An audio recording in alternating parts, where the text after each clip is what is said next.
أعوذ بالله من الشيطان الرجيم. بسم الله الرحمن الرحيم. السلام عليكم ورحمة الله وبركاته. الحمد لله رب العالمين، وبه نستعين على أمور الدنيا والدين، والصلاة والسلام على أشرف الأنبياء والمرسلين وعلى آله وصحبه أجمعين. قال رب اشرح لي صدري ويسر لي أمري واحلل عقدة من لساني يفقه قولي.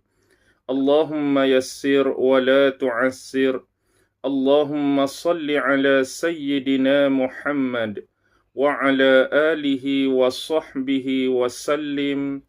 ولا حول ولا قوة إلا بالله العلي العظيم. أما بعد.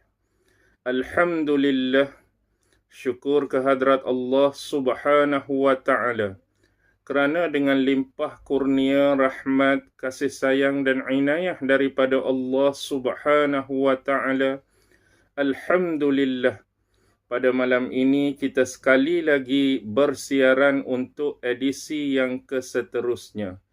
Dan insya-Allah pada malam ini kita ingin berbicara mengenai satu topik, iaitu tentang seorang tokoh ulama yang besar daripada kesekian banyaknya ulama-ulama di dalam dunia Islam. Mudah-mudahan kisah yang sama-sama saya kongsi, kisah yang sama-sama saya paparkan ini dapat kita jadikan sebagai satu pelajaran, satu tauladan, satu ibrah dan manfaat yang boleh kita ambil ataupun kita kutip daripada rumusan dan kesimpulan daripada kisah ini. Baik, pada malam ini kita ingin berbicara mengenai seorang tokoh yang besar, seorang ulama yang besar, iaitu Al-Imam Abdul Rahman bin Amru Al-Auza'i, yang cukup terkenal dalam dunia Islam dengan sebutan ataupun panggilan Imam Al-Auza'i, yang dikatakan wafat pada tahun 157 Hijrah. Beliau adalah seorang ulama yang besar, ulama yang hebat, yang mempunyai kepakaran di dalam bidang hadis dan juga di dalam bidang fiqh yang berasal daripada bumi Syam. Nama Imam Al-Auza'i begitu terkenal di dalam sistem pendidikan Islam. Lebih-lebih lagi yang berteraskan kepada pengajian hadis dan juga kepada pengajian fiqh. Dan beliau juga dikatakan adalah salah seorang ulama yang bertahap mujtahid, yang mana beliau memiliki mazhab fiqhnya yang tersendiri, di samping imam-imam mazhab-mazhab besar yang lain. Dan dikatakan mazhab Imam Al-Auza'i ini menjadi anutan kepada penduduk Syam selama beratus-ratus tahun. Apa yang ingin kita kisahkan pada malam ini diceritakan ataupun diriwayatkan pada suatu hari Imam Al-Auza'i telah bertemu dengan salah seorang rakan ataupun temam karibnya yang juga adalah merupakan seorang ulama yang besar, iaitu Al-Imam Abdullah ibnul Mubarak, yang dikatakan wafat pada tahun 181 Hijrah. Apabila mereka berdua bertemu, dan sememangnya pertemuan ini adalah pertemuan dua orang tokoh, dua orang ulama yang besar. Dan sedikit info berkaitan dengan Al-Imam Abdullah bin Al-Mubarak ini, dia adalah seorang tokoh ulama yang suka mengembara, suka bermusafir ke setiap belahan daerah, ke setiap penjuru negeri dan juga negara. Tujuan apa beliau mengembara? Tujuan apa beliau bermusafir?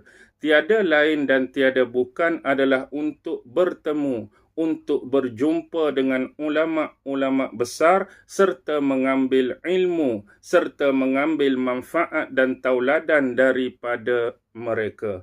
Dan di antara isi-isi perjumpaan ataupun soal jawab di antara kedua-dua imam tersebut ialah buat pertama kalinya Imam Al-Auza'i menanyakan satu persoalan kepada Al-Imam Abdullah bin Al-Mubarak, iaitu persoalan yang agak mengejutkan kita, iaitu soalannya, siapakah ahli bid'ah? Siapakah ahli bid'ah yang sedang keluar di Kufah? Namanya ialah Abu Hanifah. Siapakah ahli bid'ah yang sedang keluar di Kufah? Maksud sedang keluar bolehlah kita maknakan secara sederhana ialah seorang tokoh yang sedang melonjak, seorang tokoh yang sedang naik, seorang tokoh yang sedang terkenal. Namanya ialah Abu Hanifah, atau dengan kata lainnya merujuk kepada Al-Imam Abu Hanifah. Baik, sebaliknya bila pertanyaan tersebut diajukan kepada Al-Imam Abdullah Ibnul Mubarak, beliau tidak terus menjawab persoalan tersebut. Sebaliknya, sebagai seorang tokoh ulama, seorang ahli fiqh, beliau hanya melontarkan dan berbicara mengenai permasalahan-permasalahan dan juga hukum-hukum fiqh. Serta beliau mendatangkan hujah-hujah, mendatangkan dalil-dalil, serta dihuraikan hujah dan dalil tersebut, serta didatangkan bersamanya dengan fatwa-fatwa berkaitan permasalahan-permasalahan hukum dan juga fiqh. Apabila hal ini berlaku, sebagai seorang tokoh hadis yang besar, sebagai seorang ulama yang bertahap mujtahid dalam bidang fiqh, sememangnya Al-Imam Al-Auza'i amat mengerti, amat memahami, amat mengecam akan ketinggian nilai-nilai fatwa-fatwa yang disebutkan oleh rakan atau sahabatnya, iaitu Al-Imam Abdullah Ibnul Mubarak. Lantas diajukan persoalan seterusnya, siapakah pemilik kepada fatwa-fatwa ini? Siapakah pemilik kepada fatwa-fatwa ini? Lalu dijawab oleh Al-Imam Abdullah Ibnul Mubarak, dia adalah milik seorang ulama yang aku bertemu di Iraq.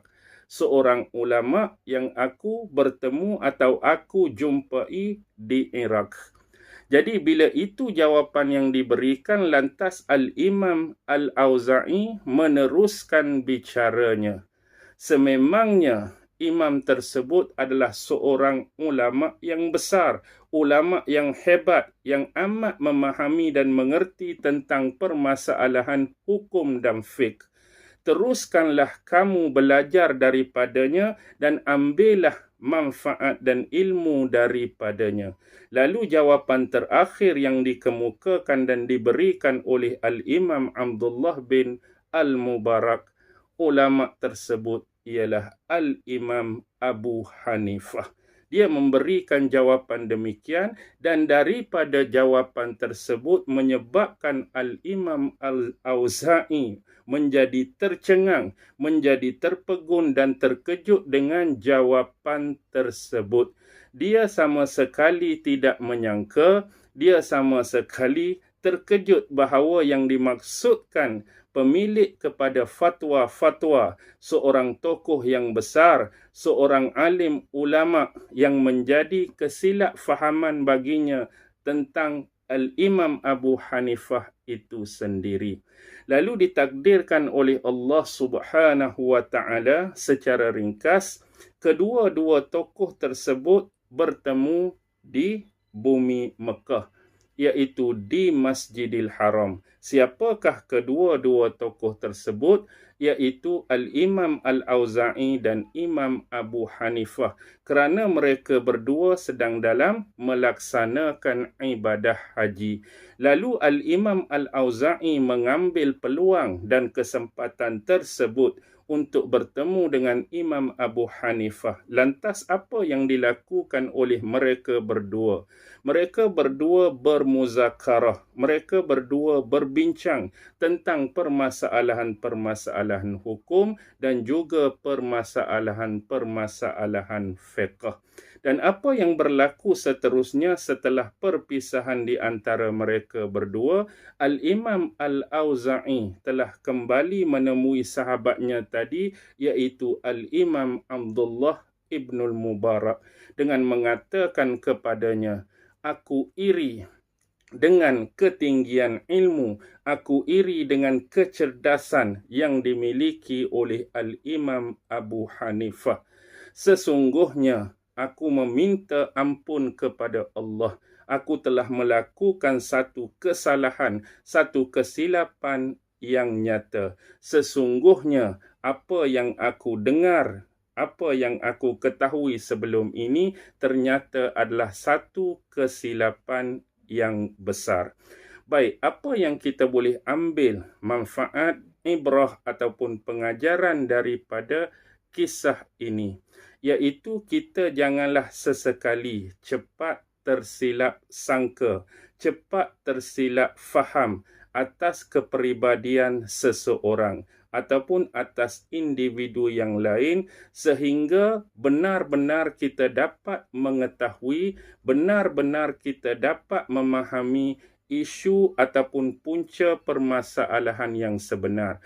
Kerana mungkin atas hal tersebut kita boleh menyebabkan tersilap faham ataupun kita tersilap sangka atas seseorang, sebagaimana pengajaran yang kita boleh ambil daripada kisah tersebut, yang mana hal-hal seumpama ini kita seolah-olah merasakan mungkin hanya berlaku di kalangan orang-orang awam seperti kita, orang-orang biasa seperti kita yang tak terlepas daripada perkara-perkara tersebut. Biasalah sebagai orang awam kita selalu tersilap sangka, kita selalu tersilap faham, tetapi kisah yang sama-sama kita pelajari pada malam ini membuktikan bahawa hal tersebut juga tidak terlepas daripada berlaku kepada tokoh-tokoh yang besar ataupun imam-imam yang jauh kealimannya mereka melebihi kita.